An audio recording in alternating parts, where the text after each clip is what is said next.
అతను టీవీకే పార్టీకి చెందినటువంటి ఒక మంత్రి. ఈయన నిన్న ఈ విజయ్ సినిమా అయినటువంటి జననాయకన్ సినిమా చూసి భావోద్వేగానికి గురయ్యాడు. అలాగే ఈయనతో పాటు ఇంకొక మంత్రి ప్రభు అని ఆయన ఆ కనిపించిన ఆటోకి, అలాగే ఈ ఇళ్ళ ఉన్నటువంటి డోర్లు ఉంటాయి కదా, గేట్లు డోర్లు, వాటికి ఈ జననాయకుని సినిమా స్టిక్కర్లు అంటించారు. అసలు వీళ్ళు ఏం మంత్రులు? ప్రజలు పరిపాలించడానికి మనం ఉన్నామా, లేకపోతే ఈ విధంగా సేవలు చేయడానికి ఉన్నామా? సినిమా పోస్టర్లు, సరే మీ నాయకుడి సినిమా రిలీజ్ అయిన తప్పేమీ కాదు. సరే ఒక సినిమా విడుదలైనప్పుడు దానికి ఎంత విలువ ఇవ్వాలో అంతే విలువ ఇవ్వాలి. కానీ ఈ విధంగా అంటే నేను తెలుగులో ఉన్నటువంటి అభిమానుల గురించి కూడా మాట్లాడుతున్నాను, అలాగే అక్కడ గురించి కూడా మాట్లాడుతున్నాను. మనం సినిమా హీరోల గురించి మామూలుగా ఈ చిన్నపిల్లలు ఎవరైతే ఉంటారో, లేకపోతే అభిమానులు అయినటువంటి వారు ఎవరైతే ఉంటారో, ఇలా చాలామంది సమయాన్ని వృధా చేసుకుంటున్నారు.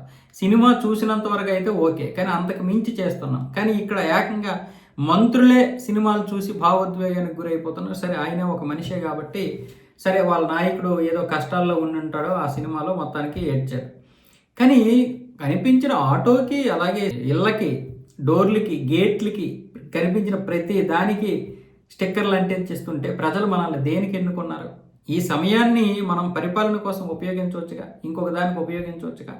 సినిమా చూడండి, మీకు ఒక ఏదైతే ప్రైవేట్ సమయం ఉంటుందో, ప్రైవేట్ ప్లేస్ ఉంటుందో అప్పుడు సినిమా చూసుకోండి, తప్పేమీ లేదు. సినిమా చూడకుండా ఎంటర్టైన్మెంట్కి దూరంగా ఉండమని ఎవరు చెప్పరు. కానీ మరి ఇంత దారుణంగా, అంటే వీళ్ళే కాదు, కొంతమంది మంత్రులు అయితే ఆ కటౌట్లకి పాలు పోస్తున్నారు. సరే అభిమానులు పాలు పోసి అలా వృధా చేస్తున్నారు. వాళ్ళ ఇళ్ళకి ఎలాగో కనీసం వాళ్ళు ఒక ప్యాకెట్ అయినా ఇవ్వరు. కనీసం పిల్లలు ఎవరైతే ఆకలితో ఉంటారో వాళ్ళకి మనం ఇవ్వము. కానీ శివుడికి పాలాభిషేకం చేస్తున్నప్పుడు, లేకపోతే ఇంకెక్కడైనా మన దేవాలయంలో జరుగుతున్నటువంటి పూజా కార్యక్రమాలకి మాత్రం ప్రతి ఒక్కడికి నోరు వచ్చేస్తుంది. ప్రతి ఒక్కడు మాత్రం మాట్లాడేస్తూ ఉంటారు దీని గురించి. దాని వెనక ఉన్నటువంటి సైన్స్ గురించి ఎవడు మాట్లాడట, కానీ ఇలాంటి విషయాల గురించి మళ్ళీ ఎవడు మాట్లాడు. మరి ఇదే విజయ్ అభిమానులు నేను ఎన్ని పాలు వృధా చేశారు తెలుసా?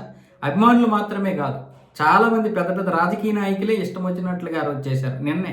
మళ్ళీ ఇక్కడ మాత్రం చాలామంది దీనికి, అంటే మన శివుడికి ఏదైనా అభిషేకం చేస్తే మాత్రం అందరికీ నోళ్ళు వచ్చేస్తాయి. ఇప్పుడు ఎవ్వడికి ఒక కుహనా మేధావి కూడా మాట్లాడితే రెండు వైపులు మాట్లాడాలి, లేకపోతే నోరు మూసుకొని ఉండాలి.